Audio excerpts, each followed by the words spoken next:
APJ Abdul Kalam के दूसरी part अब आज हम देखेंगे। एपीजे अब्दुल कलाम ने अपने पिताजी के बारे में वे कहते थे। चलो शुरुआत करेंगे क्योंकि देर हो चुकी है। आज फटाफट से हमें आज के क्लास के बारे में जानकारी प्राप्त करेंगे क्योंकि आज की क्लास होती है।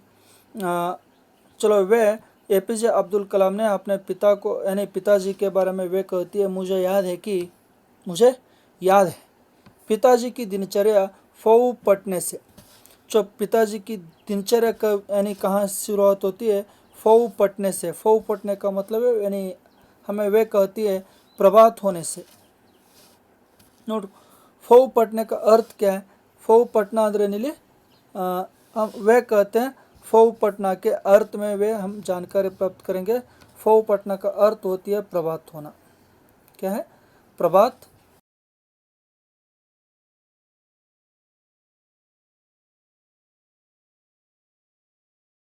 पटने का अर्थ होती है प्रभात होना। फ़ौ पटने का अर्थ क्या है वे हम जानकर देखते हैं। प्रभात होना।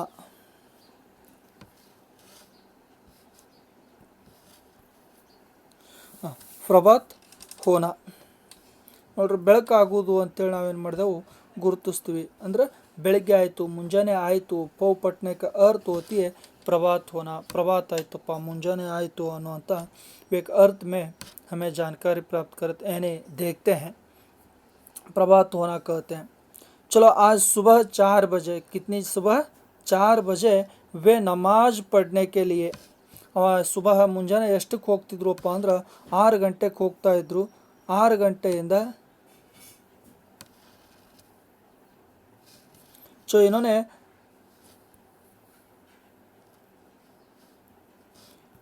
6 घंटे को नमाज पढ़ने के लिए जा रहे थे. 4 ಗಂಟೆಗೆ ಏನು ಮಾಡ್ತಿದ್ರು ಅಂದ್ರೆ नमाज ಮಾಡ್ಲಿಕ್ಕೆ ಹೋಗ್ತಾ ಇದ್ರು. चलो उसी नमाज के बारे में वे कहते हैं, नमाज के बाद वे हमारे नारियल के बाग में जाया करते थे. जैनुल अब्दीन ने नमाज होने के बाद कहाँ जाते थे? नारियल के बाग में. नमाज होने के बाद वे नारियल के बाग में जाते थे, जो बाग घर से करीब 4 मीटर की दूरी पर थे. आ ಒಂದು ನಮಾಜ್ ಮಾಡುವಂಥ ಸ್ಥಳ ಎಲ್ಲಿಗಿತ್ತಪ್ಪ ಅಂದ್ರೆ ಸುಮಾರು ಮನೆಯಿಂದ 4 ಕಿಲೋಮೀಟರ್ ಅಷ್ಟಿತ್ತು ದೂರ ಇತ್ತು. ಸಿರ್ಫ್ 4 मील दूरी पर थे. 4 ಮೈಲ್ ಏನಿತ್ತಪ್ಪ ಅಂದ್ರೆ दूरी ಒಳಗಿತ್ತು ಅಂತ ಹೇಳ್ತೀವಿ. करीब दर्जन भर नारियल कंधे पर लिया करते थे. पिताजी घर लौटते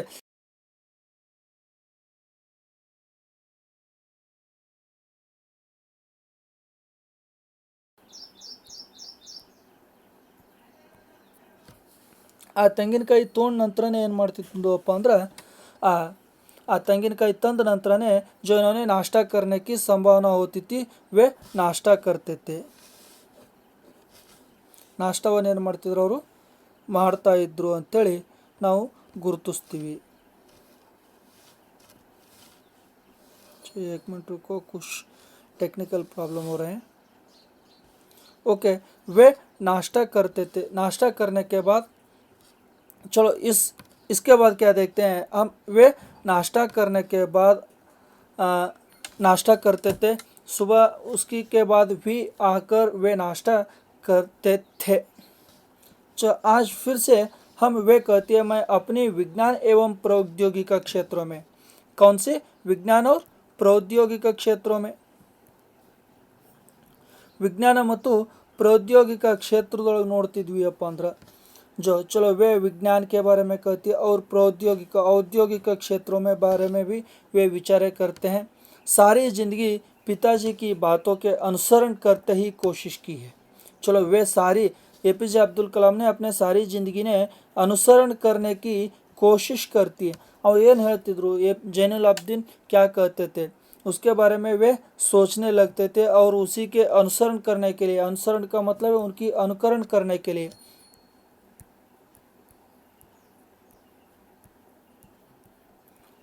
ಅನುಕರಣ करने के लिए वे कोशिश करते थे. ಅನುಕರಣ ಮಾಡೋ ಸಲುವಾಗಿ ಏನು ಮಾಡ್ತಿದ್ರಪ್ಪ ಅಂದ್ರೆ ಅವ್ರು ಬಹಳಷ್ಟು ಪ್ರಯತ್ನ ಮಾಡ್ತಿದ್ರು ಅಂಥೇಳಿ ನಾವೇನು ಮಾಡ್ತೀವಿ ತಿಳ್ಕೊತೀವಿ.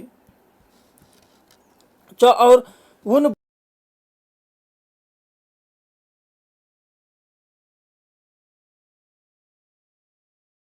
अड़िपाए के सत्यों को समझने का भरसक प्रयास किया है। ऐसी कोई दैवी शक्ति होती है, जरूर है, जो हमें भ्रम, दुखों और विषादों एवं असफलता से छुटकारा मिला देती है। नोट, वे उन्होंने आगे कहते उनके बुनियादी के यानी अड़िपायों के बारे में वे सोचते हैं। ಅಡಿಪಾಯಗಳ ಬಗ್ಗೆ ಏನು ಮಾಡ್ತಾನಪ್ಪ ಅಂದ್ರೆ ತಿಳ್ಕೊಳ್ಳಿಕ್ಕೆ ಬಹಳಷ್ಟು ಪ್ರಯತ್ನ ಪಡ್ತಾನ ಅಂತೇಳಿ ಹೇಳ್ತಾರೆ। और साथ साथ ही उन वे ऐसे हमारे भीतर ही एक कुछ शक्तियाँ होती है, हमारे भीतर ही क्या होती है, कुछ दैवी शक्तियाँ होती है। ನಮ್ಮ ಮನಸ್ಸಿನಾಗ ಏನಿರ್ತದೋ, ನಮ್ಮ ಆತ್ಮದಾಗ ಏನಿರ್ತದಪ್ಪ ಅಂದ್ರೆ ಕೆಲವೊಂದಿಷ್ಟು दैवी ಶಕ್ತಿಗಳಿರ್ತಾವೆ। ಅಂಥ दैवी ಶಕ್ತಿಗಳಿಂದ ನಾವೇನು ಮಾಡ್ತೀವಿ, भ्रम से, दुखों से, विषादों से और असफलता से। भ्रम का मतलब है हमारे भ्रम कहती है, ನಮ್ಮದೇ ಆಗಿರುವಂಥ ಭ್ರಮೆ ಅದ ಅಂತೇಳಿ। दुख ಅಂದ್ರೆ दुख अथवा ನೋವು ಅಂತೇಳಿ ಕರಿತೀವಿ। और विषाद कहते हैं यानी बेजारागिರುವಂಥದ್ದು अथवा निराशा भावना कहती हैं, निराशा भावना है। असफलता है, असफलता का मतलब आप सभी ने जानती हैं, असफलता यानी सफल न होना। ಒಟ್ಟ ಏನಿಲ್ಲಪ್ಪ ಅಂದರೆ ಜಯ ಸಾಧಿಸಲಿಕ್ಕೆ ಇರದೇ ಇರುವಂಥದ್ದು ಏನು ಮಾಡ್ತೀವಪ್ಪ ಅಂದ್ರೆ ಅಜಯ ಅಂತೇಳಿ, ಅಥವಾ जय सिगदे इरुವಂಥದ್ರಿಂದ ನಾವೇನು ಮಾಡ್ತೀವಿ, जो है वे छुटकारा प्राप्त करते हैं, रास्ता दिखाते हैं। चलो आगे वे कहते हैं, जब मैं यानी तब एपीजे अब्दुल कलाम ने जब मैंने लकड़ी की नौकाएं बनाने की शुरू करते हैं ना, कौन सी पिताजी ने कौन सी काम शुरू करती है, लकड़ी की नौकाएं बनाने के लिए। जैन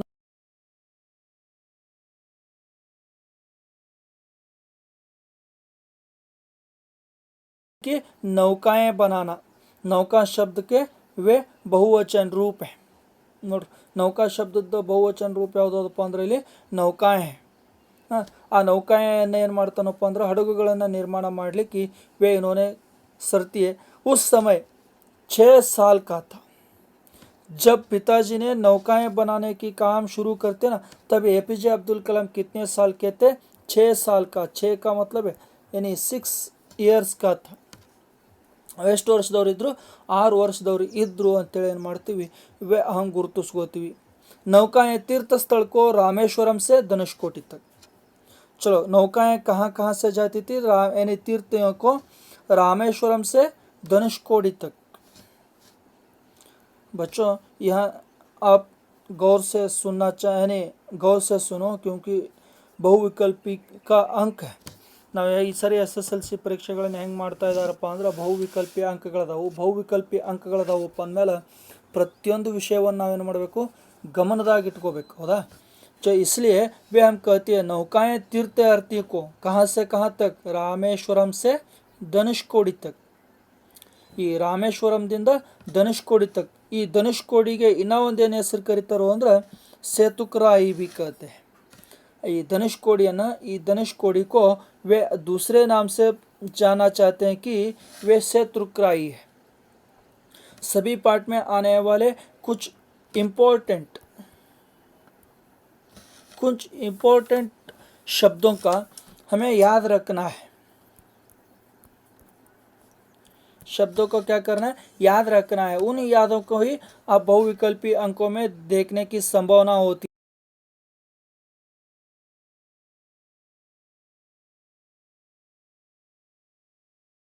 ಅಂತೇಳಿ ಏನು ಮಾಡ್ತೀವಿ, ಇಲ್ಲಿ ಕರಿತೀವಿ ಅಂತೇಳಿ ಹೇಳಿದೆವು। चलो, एक स्थानीय ठेकेदार होते हैं। जब यहाँ पर एक स्थानीय ठेकेदार हैं, जो उनकी नाम है अहमद जलालुद्दीन। नोट, वे एक स्थानीय ठेकेदार, ठेकेदार का मतलब है निवासी कहते हैं ना, निवासी अदारो। वो उन निवासी का नाम क्या है, अहमद जलालुद्दीन है। वे पिताजी समुद्र तट के पास नौकाएं बनाने लगे। पिताजी कहाँ नौकाएं बनाते हैं, समुद्र के तट के पास। नोट, ತಂದೆ ಎಲ್ಲಿ ನೌಕೆಗಳನ್ನು ಪ್ರಾರಂಭ ಮಾಡ್ತಾರೋ, ನೌಕೆ ಕಟ್ಟಲಿಕ್ಕೆ ಎಲ್ಲಿ ಪ್ರಾರಂಭ ಮಾಡ್ತಾರೋ ಅಂದ್ರೆ ಸಮುದ್ರಕ್ಕೆ ತಟ್. ಸಮುದ್ರಕ್ಕೆ ತಟ್ का मतलब है ಸಮುದ್ರ ದಂಡಿ ಮೇಲೆ ಏನು ಮಾಡ್ತಾರೋ ಅವರು ನೌಕೆಗಳನ್ನು तैयार ಮಾಡುವಂಥ ಕೆಲಸವನ್ನು ಮಾಡ್ತಾರೆ. बाद में अहमद जलालुद्दीन ने, जब वे ठेकेदार है ना, वही अहमद जलालुद्दीन के मेरी बड़ी बहन जोहरा है. चलो वे भी याद रखना है. अहमद जलालुद्दीन नाम याद रखो. यानी अहमद जलालुद्दीन की मेरी बड़ी बहन होती है ना, बड़ी बहन का मतलब है ದೊಡ್ಡ यानी ಅಕ್ಕಗೆ ಏನು ಮಾಡ್ತಾರೋ ಅಂದ್ರೆ ಮದುವೆ ಮಾಡಿಕೊಡ್ತಾರೆ. जोहरा के साथ अहमद जलालुद्दीन को, जोहरा के साथ अहमद जलालुद्दीन के वे शादी होते हैं.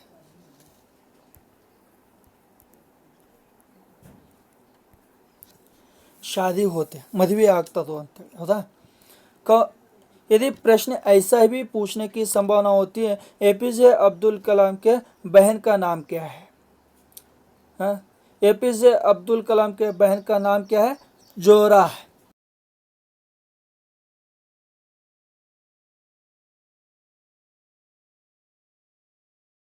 और से देखता था. चलो वे कहते हैं जब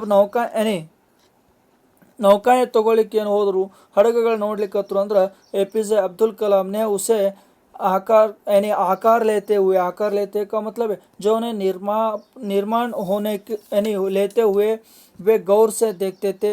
पिताजी का कारोबार काफ़ी अच्छा चल रहा था. नोड ಭಾಳಷ್ಟು ಏನು ಮಾಡ್ಲಿಕ್ಕತ್ತಿತ್ತು उनकी कारोबार कार्य यानी उनकी कारोबार का मतलब है वे कार्यशैली कहते हैं ना, वे कार्यशैली बहुत अच्छे थे. और एक दिन आया जो एक दिन में 100 मील पर प्रति घंटे की रफ्तार से वे हवा चली और समुद्र में तूफान आया. जो वे कहती एक दिन ಒಂದು ದಿನ ಏನು ಮಾಡ್ತದಂದ್ರೆ 100 मील का मतलब है 100 स्पीड ಒಳಗೆ वे भी 1 घंटे की रफ्तार से ಪ್ರತಿ 1 ಕಿಲೋ यानी 1 ತಾಸಿಗೆ 100 ಕಿಲೋಮೀಟರ್ನಷ್ಟು ಸ್ಪೀಡ್ನಾಗ ಏನು ಮಾಡ್ತದೆ ಅಂದ್ರೆ ವೇಗ ತುಫಾನ್ ಆತೆ. ತುಫಾನ್ का मतलब ಬಿರುಗಾಳಿ ಬರ್ತದೋ ಅಂತೇಳಿ, ಅಥವಾ ಸುನಾಮಿ ಬಿರುಗಾಳಿ ಬರ್ತದೋ ಸುಂಟರಗಾಳಿ ಬರ್ತದೋ ಅಂತೇಳಿ ಏನು ಮಾಡ್ತೀವಿ ಕೇಳ್ತೀವಿ. जो वही से यानी तूफान में से तुकराई का और एक अगला नाम क्या है? धनुषकोडी है. समझा? हाँ, से तुकराई का कुछ लोग हमारी नाव में बह गई है. नाव ಏನಾಯ್ತಪ್ಪ ಅಂದ್ರೆ अरे मुड़ होग्बिಡ್ತದು से तुकराई के पर, मगर पाम्बन फूल भी टूट गया. जो वहाँ पर एक फूल है पाम्बन फूल, उसे भी याद रखना है. हाँ, पाम्बन फूल कहाँ थे? से तुकराई के बीच में. से तुकराई यानी धनुषकोडी और रामेश्वर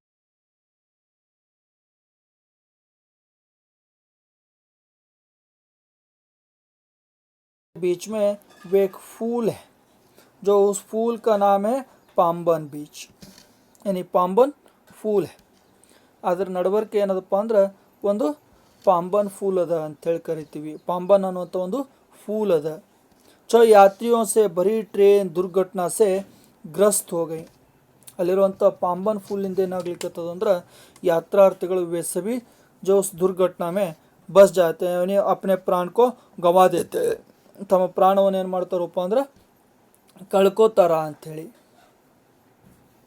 चलो वे कहते हैं समुद्र की खूबसूरती ही देखते थे. यली तना वे तूफान न आया तो यानी न आई है ना, तभी तक एपीजे अब्दुल कलाम ने वे उनके खूबसूरती ಅದರ ಒಂದು सुंदरता ಅಷ್ಟೇನೆ ಏನು ಮಾಡ್ತಿದ್ನಪ್ಪ ಅಂದ್ರೆ ನೋಡ್ತಾ ಇದ್ದ. जब एक तूफान आया तब उनकी अनियंत्रित ऊर्ज कहते हैं जो मुझे हतप्रभ कर दिया है. अनियंत्रित ऊर्ज ಅಪಾರವಾಗಿರುವಂಥ ಶಕ್ತಿ. अनियंत्रित ಅಂದ್ರೆ ಏನಿಲ್ಲ, ನಿಯಂತ್ರಣಕ್ಕೆ ಸಾಧ್ಯ ಇರದೇ ಇರುವಂಥ ಒಂದು ಶಕ್ತಿ. ऊर्ज का मतलब है ಬೆಳಕು ಅಂತೇಳಿ ಕರಿತೀವಲ್ಲ, जो वहाँ पर शक्ति कहते हैं. ಇಲ್ಲಿ ನಾವೇನು ಗುರುತಿಸ್ಕೋತೀವಿ ಅದನ್ನು ಶಕ್ತಿ ಅಂತೇಳಿ ಗುರುತಿಸ್ಕೋತೀವಿ ಹೌದಾ. ಆ ಶಕ್ತಿ ಏನಾಗ್ತದೋ मुझे हतप्रभ का मतलब है ಸ್ತಬ್ಧ कर देते हैं, ಬಹಳಷ್ಟು ಗಾಬರಿ ಪಡ್ಕೋತಾರೋ ಅಂತೇಳಿ ನಾವು ನೋಡ್ತೀವಿ. चलो वे आगे देखेंगे. उम्र में काफ़ी फ़र्क होते हैं बावजूद भी अहमद जलालुद्दीन. हाँ, यहाँ भी आप गौर से देखना है क्योंकि कुछ कुछ प्रमुख पॉइंट्स भी आपके मार्क्स आने की संभावना होती है, संभावना में है। चलो, बावजूद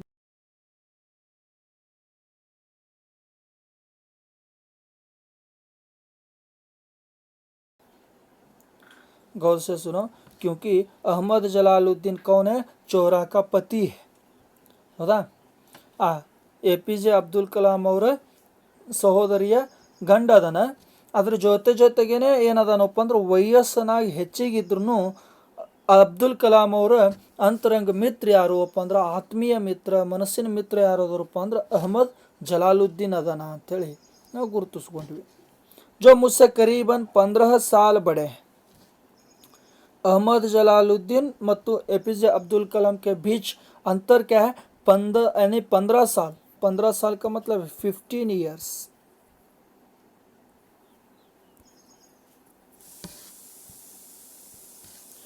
कितने साल? 15 साल है.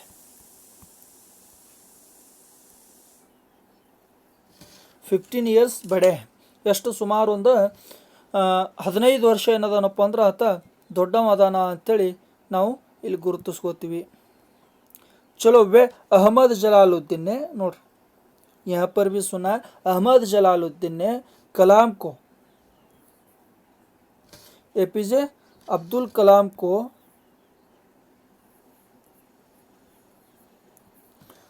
को आज़ाद नाम से पुकारते थे. ಇವ ಏನು ಮಾಡ್ತಿದ್ನಪ್ಪ ಅಂದ್ರೆ, अहमद जलालुद्दीन ने अब्दुल कलाम को किस नाम से पुकारते थे? आज़ाद नाम से. ಹಾಂ, APJ ಅಬ್ದುಲ್ ಕಲಾಂ ಅವ್ರನ್ನ ಅವ್ರೇನಂತೇಳಿ ಕರಿತಿದ್ರು ಅಂದ್ರೆ ಆಜಾದ್ ಅಂತೇಳಿ ಕರಿತಿದ್ರು ಅಂತೇಳಿ. ಕೌನ್ ಕಹತೆ? ಅಹಮದ್ ಜಲಾಲುದ್ದೀನ್ ಕಹತೆ. ಅಹಮದ್ ಜಲಾಲುದ್ದೀನ್ ಅವ್ರು ಏನು ಮಾಡ್ತಿದ್ರು? ಕಲಾಂ ಅವರಿಗೆ ಆಜಾದ್ ಅನ್ನುವಂಥ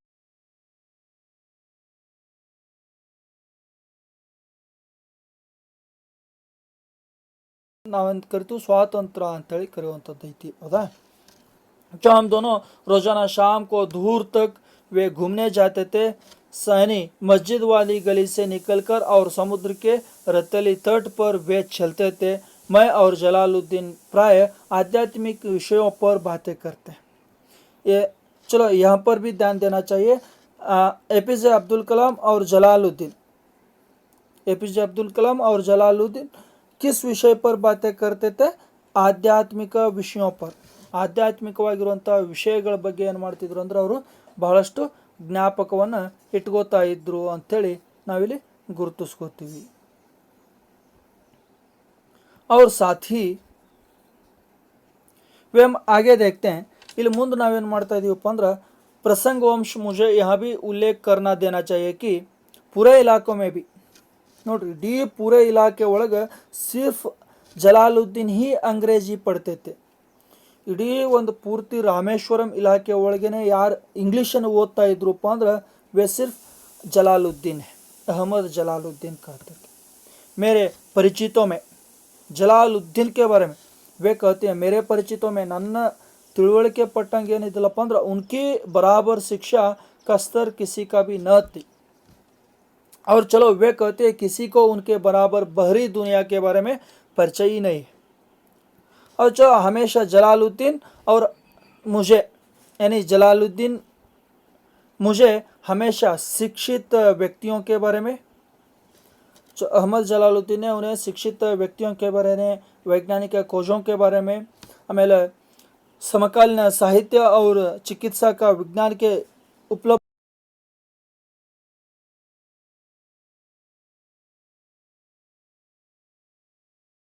नई दुनिया का बोध कराया.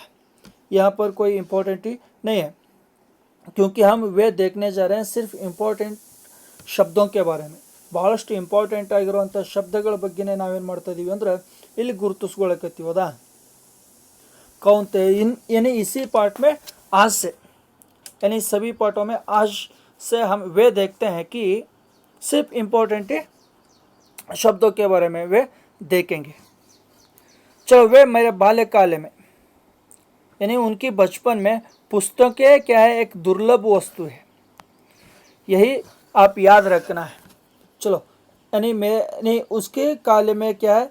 ಪುಸ್ತಕ ಕ್ಯಾ ಏಕ ದುರ್ಲಭ ವಸ್ತು ತೆ ಅವೇನಿದ್ನಪ್ಪ ಅಂದ್ರೆ ಭಾಳಷ್ಟು ದುರ್ಲಭವಾಗಿರುವಂಥ ವಸ್ತು ಯಾವಿತ್ತು APJ अब्दुल कलाम के बचपन में दुर्लभ वस्तु कौन थे पुस्तक हैं आ पुस्तक ಅನ್ನುವಂಥದ್ದು ಏನದಪ್ಪ ಅಂದ್ರೆ ಭಾಳಷ್ಟು ದುರ್ಲಭ ವಸ್ತು का मतलब है ಈಜಿ ಸೆ ನ ಮಿಲ್ತೈತೆ ಭಾಳಷ್ಟು ಈಸಿಯಾಗಿ ಏನಾಗ್ತಿದಲ್ಲ ಅದು ಸಿಗ್ತಿದ್ದಿಲ್ಲ ಅಂತ ಹೇಳ್ತಾರೆ हमारे स्थानीय एक पूर्व राष्ट्रवादी है वे पूर्व क्रांतिकारी है उन पूर्व क्रांतिकारी का मतलब है यानी वे कहते हैं उग्र राष्ट्रवादी कहती है STR माणिक्यम नोड्र STR माणिक्यम है जो उनका नाम याद रखना है उग्र राष्ट्रवादी कौन है STR माणिक्यम APJ अब्दुल कलाम के बारे में वे पढ़ते हैं STR माणिक्यम क्या है एक उग्र राष्ट्रवादी है जो उनकी निजी पुस्तकालय का मतलब है उनकी एक ओन ಲೈಬ್ರರಿ है ಅವ್ರದ್ದೇ ಆಗಿರುವಂಥ ಒಂದು ಸ್ವಂತದಾಗಿರುವಂಥ ಲೈಬ್ರರಿ ಇತ್ತು ಅನ್ನೋದನ್ನು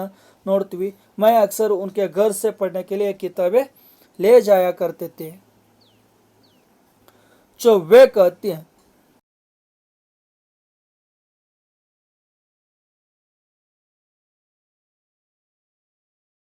असर पड़ा है APJ अब्दुल कलाम के यानी बाल्य जीवन में गहरा असर प्रभाव डालने वाले व्यक्ति क्या है उनके चचरे बाई शमशुद्दीन ನೋಡ್ರಿ ಭಾಳಷ್ಟು ನಾವೇನು ನೆನ್ಪಿಟ್ಕೊಳಿಕತ್ತೀವಿಪ್ಪ ಅಂದ್ರೆ ಇಲ್ಲಿ ಇಂಪಾರ್ಟೆಂಟ್ ಆಗಿರೋದನ್ನು ಮಾತ್ರ ನಾವೇನು ಮಾಡಕತ್ತೀವಿ ನೋಡ್ಲಿಕ್ಕತ್ತೀವಿ ಹೌದಾ जो उनकी बाल्य जीवन में गहरा असर पड़ा APJ अब्दुल कलाम के जीवन में प्रभाव डालने वाले व्यक्ति क्या है उनके चचरे बाई शमशुद्दीन है शमशुद्दीन ಅನ್ನುವಂಥವ್ನು ಏನದನಪ್ಪ ಅಂದ್ರೆ ಅವನ ಮೇಲೆ ಬಹಳಷ್ಟು ಪ್ರಭಾವ ಪಡ್ತಾರೋ और उसी के साथ साथ वे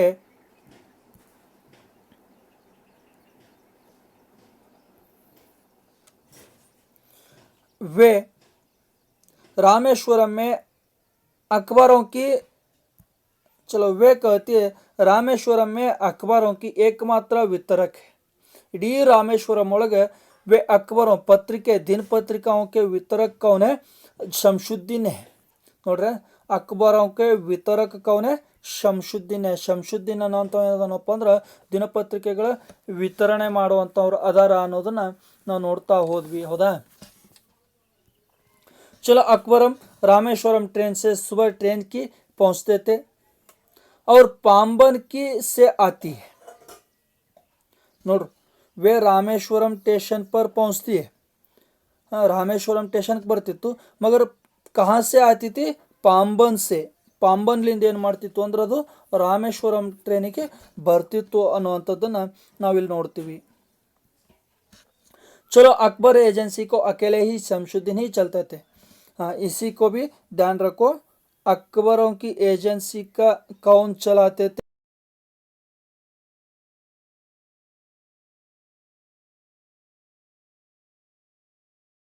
रामेश्वरम से अकबरों की नोड रामेश्वरम में अकबरों चाला यानी चुलमा 1000 से ಎಷ್ಟು ಮಾರಾಟ ಮಾಡ್ತಿದ್ವು ಅಂದ್ರೆ 1000 ಪ್ರತಿಯಾं ಬಿಕ್ತಿತ್ತು ಇಡೀ ರಾಮೇಶ್ವರಂ ಒಳಗೆ ಎಷ್ಟು ಒಂದು ಪ್ರತಿಗಳು ಮಾರಾಟ ಆಗ್ತಿದ್ವಪ್ಪ ಅಂದ್ರೆ 1000 ಪ್ರತಿಗಳು ಏನು ಮಾಡ್ತಿದ್ವು ಅಲ್ಲಿ ಮಾರಾಟ ಆಗ್ತಾ ಇತ್ತು ಅಂತೇಳಿ APJ अब्दुल कलाम कहते हैं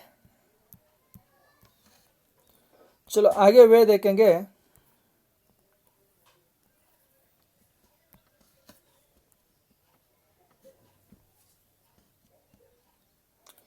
APJ अब्दुल कलाम के 3 पक्के दोस्त थे उनकी बचपन में 3 पक्के दोस्त थे पक्के दोस्त का मतलब है वे आत्मीय मित्रता है ಒಂದು 3 ಮಂದಿ ಏನಿದ್ರಪ್ಪ ಅಂದ್ರೆ ಭಾಳ ಕ್ಲೋಸ್ ಫ್ರೆಂಡ್ಸ್ ಇದ್ರು ಅವನಿಗೆ ಆ ಕ್ಲೋಸ್ ಫ್ರೆಂಡ್ಸ್ ಯಾರ್ಯಾರಪ್ಪ ಅಂದ್ರೆ वे कहते हैं रमानंद शास्त्री पहला है रमानंद शास्त्री है अरविंदन है और शिव प्रकाश ನೋಡ್ರೆ 3 ಮಂದಿ ಹೆಸರುಗಳನ್ನು ಏನು ಮಾಡಬೇಕು हमें याद रखना है चलो ऐसी प्रश्न पूछने की संभावना है इन यानी नीचे दिए गए व्यक्तियों में APJ अब्दुल कलाम के दोस्त कौन है या नहीं तो उनकी दोस्त नहीं है ಹಂಗೂ ಕೇಳ್ಬೋದು ಅಂತೇಳಿ ಕೆಲವೊಂದು ಕೇಳ್ತಾರೆ ಅಂದರೆ ಈ 3 ಕೆಳಗೆ ಕೊಟ್ಟಿರುವಂಥ ವ್ಯಕ್ತಿಗಳಲ್ಲಿ APJ ಅಬ್ದುಲ್ ಕಲಾಂ ಅವರ ದೋಸ್ತರು ಯಾರಾಗಿದ್ದಿಲ್ಲ ಅಂತೇಳಿ ಕೇಳ್ಬೋದು ಏನಾಯ್ತು ಯಾರು ಆಗಿದ್ರರೆ ಅಂಥೇಳಿನೂ ಕೇಳ್ಬೋದು ಅಂತ ಹೇಳ್ತೀವಲ್ಲ ಹಂಗೆ. ಚಲೋ वे कहते हैं एपीजे अब्दुल कलाम के 3 पक्के दोस्त हैं, वे Ramanand Shastri, Arvind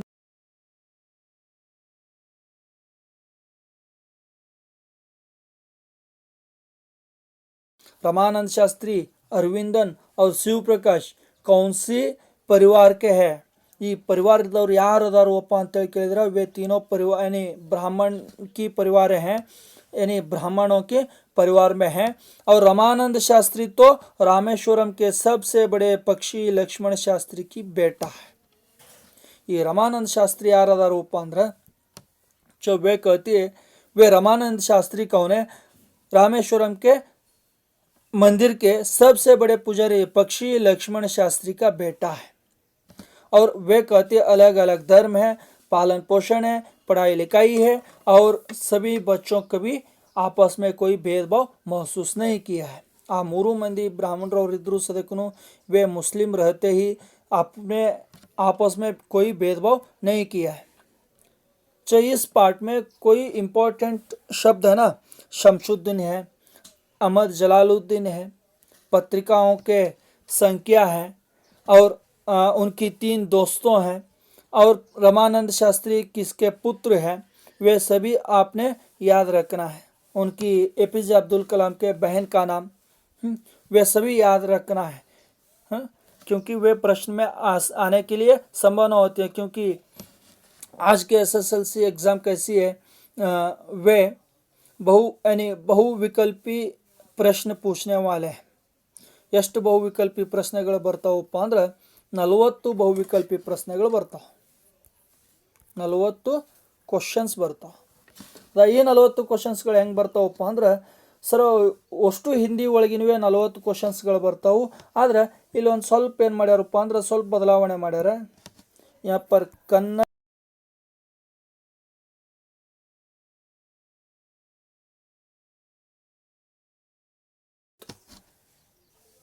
ನೀವೆಲ್ಲನೂ ಓದ್ಕೋಬೇಕು.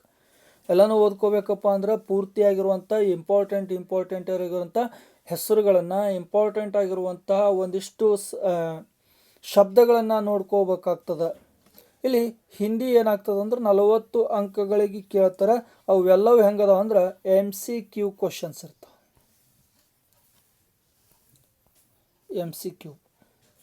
MCQ questions multiple choice question ಅಂತ ಹೇಳ್ತಾರೆ. ಒಂದು ಕ್ವಶನ್ ಕೇಳ್ತಾರೆ, ಅದಕ್ಕೇನಿರ್ತದೆ ಅಂದ್ರೆ 4 ಉತ್ತರ ಇರ್ತದೆ. ಒಂದು ಕ್ವಶನ್ ಕೇಳ್ತಾರೆ ಅಂತ ಇಟ್ಕೋರಿ, ಆ ಒಂದು ಕ್ವಶನ್ಗೆ ಏನಿರ್ತದೆ ಅಂದ್ರೆ 4 ಆನ್ಸರ್ಸ್ ಇರ್ತಾವೆ, ABCDE. ಇದ್ರೊಳಗೆ ನೀವೇನು ಮಾಡಬೇಕು, ಒಂದಕ್ಕೆ ಮಾರ್ಕ್ ಮಾಡೋದರೇ ಇರಲಿ, ಆ ಒಂದನ್ನು ಏನು ಮಾಡೋದಪ್ಪ ಅಂದ್ರೆ ರೌಂಡ್ ಮಾಡೋದು. ಹೌದಾ? ಹಂಗೆ ಬರುವಂಥ ಸಂಭವಗಳದಾವು. ಆದ್ದರಿಂದ ಎಲ್ಲರೂ ಬಹಳಷ್ಟು ಗಮನ ಕೊಟ್ಟು ಓದಿ ಅಂತ ಹೇಳ್ತಾ ಇಲ್ಲಿಗೆ ಈ ತರಗತಿಯನ್ನು ಮುಗಿಸ್ತಾ ಇದ್ದೀನಿ.